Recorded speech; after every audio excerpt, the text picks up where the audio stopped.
Welcome friends at educational academy के इस YouTube channel में आप सभी दर्शकों का बहुत बहुत स्वागत है। आज बिहार लोक सेवा आयोग अध्यापक नियुक्ति प्रतियोगिता परीक्षा से संबंधित कुछ महत्वपूर्ण सूचना निकल करके सामने आई है, जो आज ही के दिन 21 दिसंबर 2023 को विभाग से प्रकाशित की गई है। उसी सिलसिले में हम लोग चर्चा करने जा रहे हैं कि आज क्या आपके लिए महत्वपूर्ण है, इसी पर हम लोग चर्चा करते हैं। तो आज का टॉपिक है कि बिहार लोक सेवा आयोग द्वारा विज्ञापन संख्या 27/2023 अध्यापक नियुक्ति प्रतियोगिता परीक्षा क्या कहा गया है, थोड़ा ध्यान से सुनिएगा। विज्ञापन संख्या 27/2023 विद्यालय अध्यापक नियुक्ति प्रतियोगिता परीक्षा का परीक्षाफल इस शर्त के साथ प्रकाशित है कि प्रकाशन के पश्चात प्रशासनिक विभाग के द्वारा नियुक्ति हेतु काउंसलिंग के समय ऑनलाइन आवेदन करते समय समर्पित वांछित शैक्षणिक प्रशैक्षणिक अर्हता संबंधित प्रमाण पत्रों की जांच उसके मूल प्रति से की जाएगी, जिसमें असफल होने पर उनकी पात्रता एवं परीक्षा फल दोनों ही स्वतः रद्द समझी जाएगी। यहाँ ध्यान से समझिएगा, जो बात कही गई है विभाग के द्वारा, जब आपका रिजल्ट आएगा तो आपकी जो सर्टिफिकेट वेरिफिकेशन होगी वह मूल के साथ होगी, अर्थात जो आपकी ओरिजिनल मिली हुई है उसके आधार पर उसकी डुप्लीकेट कॉपी कई बार लोग निकलवाते हैं, या किसी और कारणवश मूल प्रमाण पत्र नहीं होता है तो एफिडेविट दे देते हैं कि मैं बाद में आपको इसके लिए दूंगा। वैसी स्थिति में संभवतः आपका काम सफल नहीं हो सकेगा। इसलिए यहाँ पर बार बार कहा जा रहा है कि अपने डॉक्यूमेंट्स आप निकलवा लें, जिससे कि आपको आसानी होगी इसको तैयार करके अपना काउंसलिंग करवाने में। इसीलिए परीक्षा निकलने से पहले, रिजल्ट निकलने से पहले विभाग ने यह सूचना स्पष्ट किया हुआ है कि, फिर से एक बार सुनिएगा, कि विज्ञापन संख्या 27/2023 विद्यालय अध्यापक नियुक्ति प्रतियोगिता परीक्षा का परीक्षाफल इस शर्त पर प्रकाशित है कि प्रकाशन के पश्चात प्रशासनिक विभाग के द्वारा नियुक्ति हेतु काउंसलिंग के समय आवेदन करते समय समर्पित वांछित शैक्षणिक प्रशैक्षिक अर्हता संबंधी प्रमाण पत्रों की जांच उसके मूल प्रति से की जाएगी, जिसमें असफल होने पर उनकी पात्रता एवं परीक्षा फल दोनों ही स्वतः रद्द समझी जाएगी। और आगे क्या कहा जाता है उसको भी समझिएगा। इसलिए आवश्यक है कि अभ्यर्थियों के द्वारा ऑनलाइन फार्म भरते समय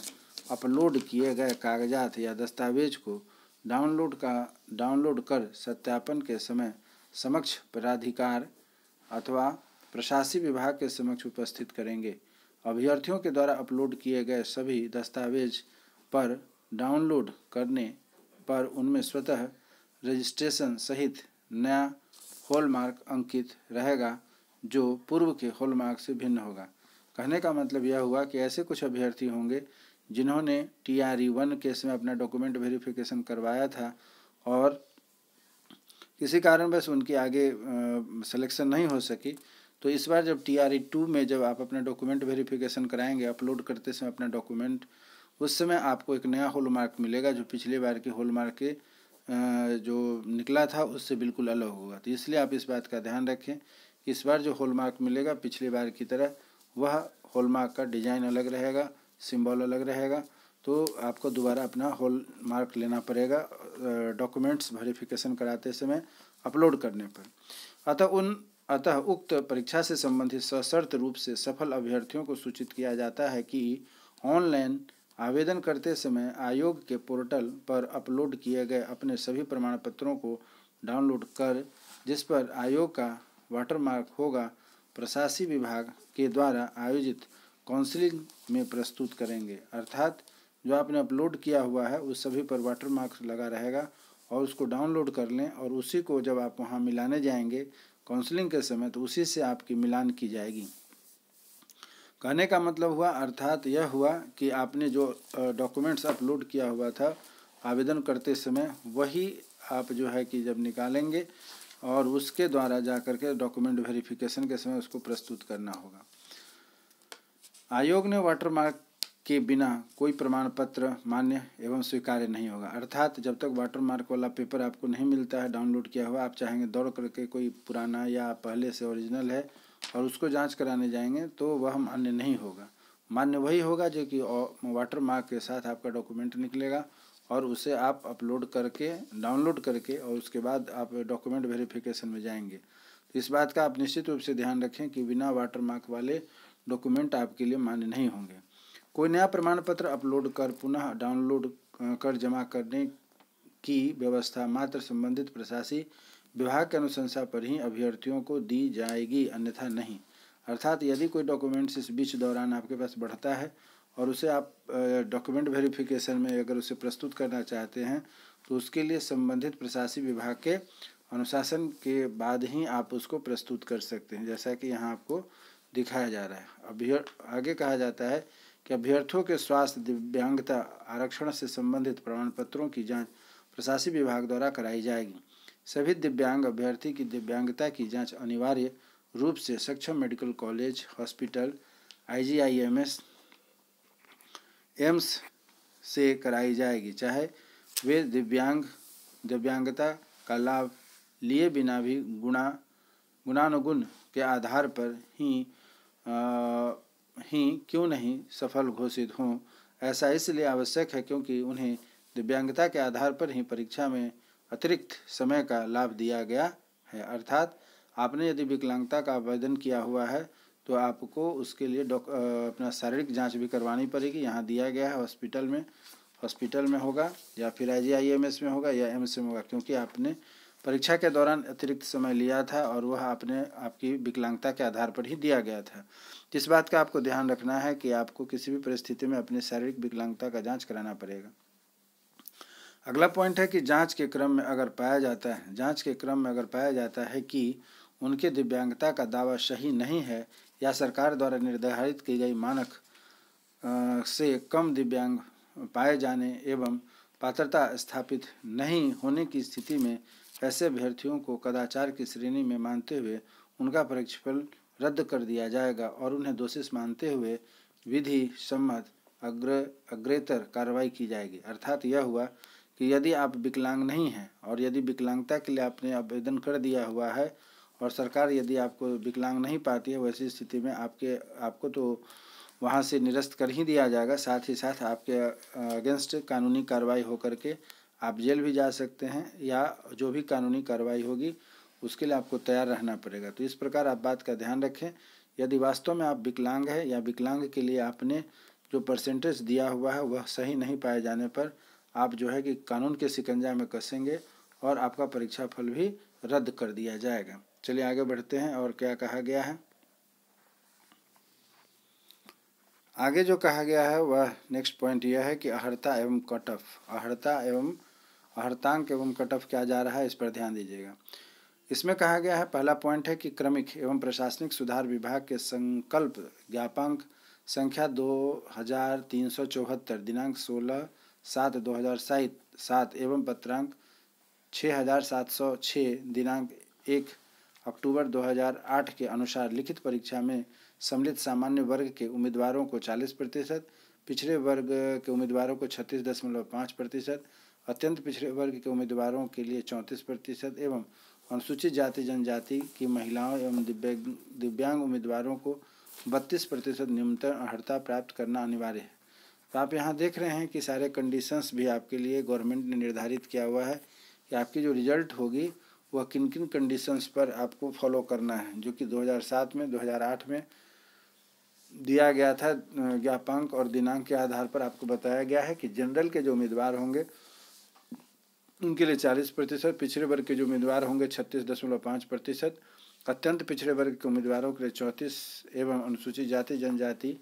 महिला एवं दिव्यांग उम्मीदवारों को 32% न्यूनतम अर्हता पास मांग के साथ प्राप्त करना अनिवार्य होगा। दूसरा पॉइंट है, स्पष्ट कहा गया है कि अभ्यर्थियों जिनका कि प्राप्तांक इन निर्धारित न्यूनतम अर्हता से कम है, अर्थात जिनका भी न्यूनतम अर्हता से कम है अर्थात 32% से यदि कम है, उन्हें मेधा सूची में शामिल नहीं किया जाएगा और फिर उन्हें परीक्षा फल में सफल घोषित करने का प्रश्न ही नहीं रह जाता। अर्थात जो मिनिमम इसमें अंक दिए गए हैं, अर्हता या कट ऑफ दिया गया है, उससे अगर नीचे आपका अंक है तो आप फेल समझे जाएंगे। साफ साफ शब्दों में यहाँ कहा जा रहा है कि यदि आप उतना से कम नंबर लाते हैं तो आप इसमें फेल समझे जाएंगे, इसीलिए आप उसके लिए आगे कोई दावा नहीं करेंगे और आप अनावश्यक इंतजार भी नहीं करेंगे। अब अगला पॉइंट कहा जाता है कि ध्यातव्य हो कि आरक्षण नियमानुसार मेधाक्रम में क्रम सर्वप्रथम आरक्षण कोटि की रिक्ति भरी जाती है। ध्यान से समझिएगा क्या कहा गया। आरक्षण के नियमानुसार मेधा क्रम में सर्वप्रथम अनारक्षित कोटि की रिक्ति भरी जाती है, अर्थात जनरल के बच्चे जो होंगे जिनका की रिजर्वेशन नहीं है उन बच्चों को पहले सीट दिया जाता है। अतः अनारक्षित कोटि की रिक्ति अधिक हो और आरक्षित कोटि की योग्य अभ्यर्थियों की संख्या कम हो तो संभव है। देखिए यहाँ एक बात और जो मुख्य बात यहाँ पर पदाधिकारी ने स्पष्ट किया है कि पहले जनरल का रिजल्ट तैयार किया जाएगा और उसके बाद जो है कि रिजर्वेशन कैटेगरी की रिजल्ट को तैयार किया जाएगा। तो ऐसी कंडीशन में देखा जा रहा है कि अगर जनरल वाले लोगों को सीट पर्याप्त मिल जाता है तो वैसी स्थिति में रिजर्वेशन कैटेगरी के जो स्टूडेंट हैं उनका रिजल्ट यदि कम होता है या हो सकता है तो उसके लिए आप आश्चर्यचकित नहीं होंगे। यही बात यहाँ पर कहा गया है कि आपको यहाँ पर बताया गया है। सभी आरक्षित कोटि के योग्य अभ्यर्थी अनारक्षित कोटि के रिक्ति के विरुद्ध सफल घोषित हो जाएंगे। ऐसी स्थिति में आरक्षित कोटि की रिक्ति खाली रह जाएगी, आरक्षित कोटि की खाली रह जाएगी। इस कारण इसमें कोई कट ऑफ नहीं हो सकेगा, अर्थात यह NA नॉट एप्लीकेबल होगा। अगला पॉइंट है कि साथ ही अनारक्षित कोटि के अंतिम रिक्ति पर यदि आरक्षित कोटि के अभ्यर्थी सफल घोषित हो जाते हैं तो उनका प्राप्तांक ही कट ऑफ हो जाएगा। अर्थात यह हुआ कि यदि जनरल के स्टूडेंट के मार्क्स के बराबर किसी रिजर्वेशन कैटेगरी के स्टूडेंट पहुंचते हैं तो वैसी स्थिति में उनके द्वारा जो कट ऑफ होगा यानी प्राप्तांक जो होगा वही उनका कट ऑफ हो जाएगा। यह प्राप्तांक उस आरक्षित कोटि का न्यूनतम प्राप्तांक हो सकता है जो स्पष्टतः अनारक्षित कोटि के न्यूनतम प्राप्तांक से कम होगा। कहने का मतलब है कि अगर रिजर्वेशन कोटि के बच्चे आरक्षित कोटि के बच्चे जो हैं अनारक्षित बच्चों के मार्क्स के कैंडिडेट के मार्क्स के इक्विवेलेंट हो जाते हैं तो ऐसी स्थिति में जो कैंडिडेट क्वालिफाई आरक्षित श्रेणी के होंगे उनको ही न्यूनतम मार्क्स मान करके उसके अनुसार रिजल्ट दिया जाएगा। आगे फिर इसी प्रकार कहा गया है कि यह भी ध्यातव्य हो कि उपरोक्त विशेष परिस्थिति में अनारक्षित कोटि का कट ऑफ वस्तुतः आरक्षित कोटि का न्यूनतम अर्हता हो जाने पर अनारक्षित कोटि के अभ्यर्थियों का प्राप्तांक उससे अधिक होने के बावजूद अनारक्षित कोटि के उक्त अभ्यर्थी घोषित नहीं हो सकेंगे यदि उनका प्राप्तांक अनारक्षित कोटि के न्यूनतम अर्हता से कम हो। चलिए आगे बढ़ते हैं कि मेधाक्रम एवं टाई ब्रेकर, मेधांक एवं टाई ब्रेकर से अभिप्राय यह है कि यदि 2 या 2 से अधिक स्टूडेंट्स का मार्क्स सेम आ जाता है वैसी स्थिति में किसको प्राथमिकता दी जाएगी, इसी को लेकर के यहाँ पर टाई ब्रेकर शब्द का प्रयोग किया जाता है। लिखित परीक्षा वस्तुनिष्ठ के कुल प्राप्तांक परंतु भाषा के क्वालिफाइंग होने के कारण उसके प्राप्तांक को छोड़कर के अर्थात शेष 120 प्रश्नों के प्राप्तांक के आधार पर आयोग के द्वारा सफल अभ्यर्थियों की औपबंधिक मेधा सूची तैयार की जाएगी। अगला पॉइंट है उपरोक्त कुल प्राप्तांक समान होने की स्थिति में अर्थात 120 अंक में यदि दोनों स्टूडेंट के मार्किंग यदि सही होती है तो वैसी स्थिति में चयनित विषय के मुख्य खंड भाग 3 अर्थात अंतिम 80 प्रश्नों के जो प्राप्तांक होंगे उनके जो टाई ब्रेकर के रूप में प्रयोग किया जाएगा। परंतु 1 to 5 के जो अध्यापक लिखित परीक्षा वस्तुनिष्ठ दे रहे हैं भाग 3 नहीं रहने के कारण उनके लिए यह टाई ब्रेकर नंबर 1 नहीं रहेगा, अर्थात उनकी परीक्षा जो 3 भागों में नहीं हुई है इसीलिए उनके लिए टाई ब्रेकर पार्ट 1 जो है वह मान्य नहीं होगा, अर्थात भाषा वाला मान्य नहीं होगा। तो क्या होगा अगला पॉइंट सुनिएगा। टाई ब्रेकर 1 के बाद ही समान अंक होने की स्थिति में द्वितीय टाई ब्रेकर 2 में भाषा भाग के प्राप्तांक का उपयोग 1 to 5 के अध्यापक हेतु किया जाएगा, अर्थात यदि दोनों टोटल मार्क्स यदि 1 to 5 के जो 2 टीचर हैं उनका यदि टोटल मार्क्स बराबर आ जाता है तो वैसी स्थिति में भाषा में किस कैंडिडेट का ज़्यादा अंक है उसकी प्राथमिकता दी जाएगी। तो इस प्रकार आप देख रहे हैं टाई ब्रेकर को रोकने का यह उपाय किया गया है। और दूसरा अगला पॉइंट यह कहा गया है परंतु अन्य कक्षाओं के अध्यापकों हेतु भाषा में गैर हिंदी अभ्यर्थियों के लिए पाठ्यक्रम के अनुसार अलग से प्रश्न पत्र नहीं रहने के कारण सभी के लिए समान अवसर और लेवल प्लेइंग फील्ड प्रदान करने हेतु बिहार राज्य विद्यालय अध्यापक नियुक्ति स्थानांतरण अनुशासनिक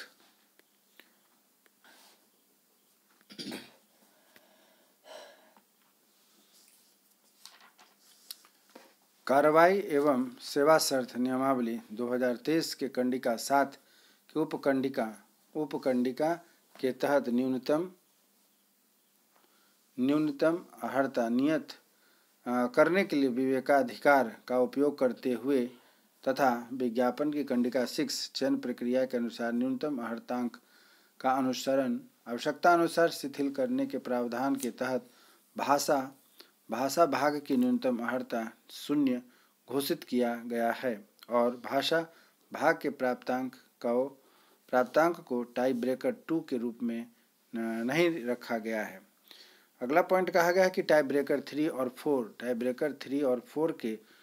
रूप में क्रमशः अभ्यर्थी का उम्र एवं देवनागरी लिपि के वर्णमाला के अनुसार उनके नाम की वरीयता दी गई है। अर्थात यदि टाई ब्रेकर 1 और 2 भी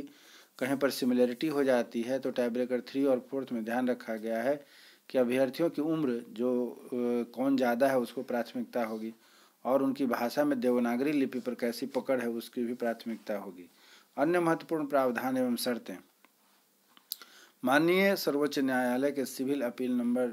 -2023 rising cut off the SLP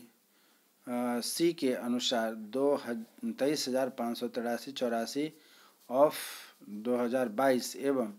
SLP C number 23,943 of 2022 के दिनांक 28 नवंबर 2023 को पारित न्यायाधीश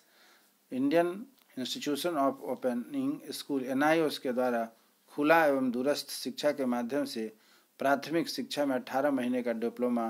की मान्यता समाप्त की गई है। यहाँ देख लीजिए, बहुत ही महत्वपूर्ण बात है जिसमें कहा गया है कि अभी जो नए अगर DLED के अभ्यर्थी चुने जाते हैं TRE 2 में तो उनकी मान्यता रद्द की जाएगी। ध्यातव्य है कि बिहार राज्य विद्यालय अध्यापक नियुक्ति स्थानांतरण अनुशासनिक कार्रवाई एवं नियमावली 2023 के कंडिका 2 में उप कंडिका 14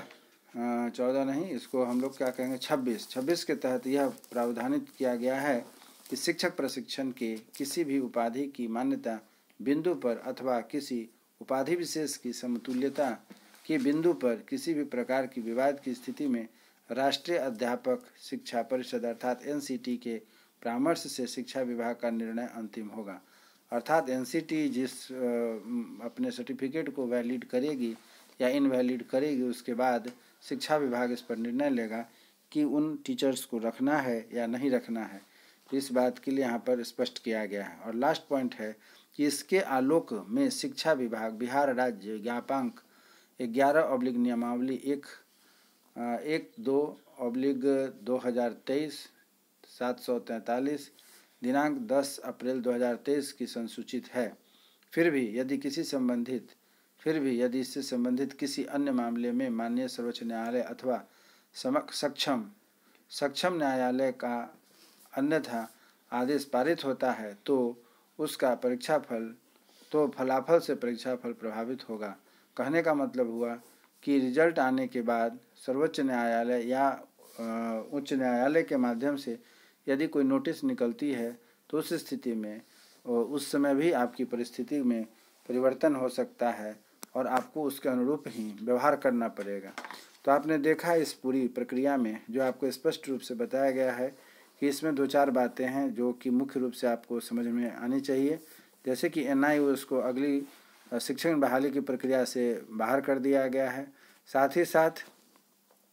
टाई ब्रेकर की कंडीशंस को भी इसमें बताया गया है कि 4 कंडीशन में टाई ब्रेकर होंगे। और ऊपर जो एक महत्वपूर्ण बात जो शुरू में बताई गई है कि आप इस बात का ध्यान रखें कि हॉल मार्क वाला जो पेपर बनेगा, वाटर मार्क वाला जो पेपर बनेगा वह नया स्तर से बनेगा। आपने जो पेपर नेट पर फॉर्म भरते समय अपलोड किया हुआ है उसे बदल दिया जाएगा, नया वाटर मार्क्स के साथ आपकी डॉक्यूमेंट्स निकलेंगी और उसी प्रिंट आउट को लेकर के आप अपना डॉक्यूमेंट वेरिफिकेशन करवाने जाएंगे। उम्मीद करता हूँ ये जो 3 मुख्य बातें आपको बताई गई हैं उसके अनुरूप ही आप अपने शिक्षक पात्रता परीक्षा को पास करने के बाद अपनी दावेदारी करेंगे, जिससे कि आगे भविष्य में आपको किसी प्रकार की परेशानी ना हो। मैं उम्मीद करता हूं कि मैंने जो अपने वीडियो के माध्यम से आपको बताने का प्रयास किया है निश्चित रूप से आपके शिक्षक बहाली की प्रक्रिया में, डॉक्यूमेंट वेरिफिकेशन में तथा रिजल्ट के बाद नौकरी पाने में आपकी सहायक सिद्ध होगी तथा आप इससे निश्चित रूप से लाभ लेंगे। यदि हमारा वीडियो आपको अच्छा लगा हो तो अपने मित्रों के साथ अधिक से अधिक शेयर करें, और आप यदि हमारे चैनल पर नए हैं तो कृपया इसे सब्सक्राइब करें, जिससे कि इस तरीके की जो भी वीडियो आपके शिक्षक बहाली से संबंधित होगी वह नोटिफिकेशन आपको सबसे पहले मिल सकेगी। तब तक स्वस्थ रहें, मन लगाकर पढ़ाई करें तथा अपने उज्जवल भविष्य की ओर अग्रसर रहें। इसी शुभकामना के साथ कि हमारी आपकी मुलाकात फिर से एक नए वीडियो में नए टॉपिक के साथ होगी। तब तक के लिए जय हिंद, जय भारत।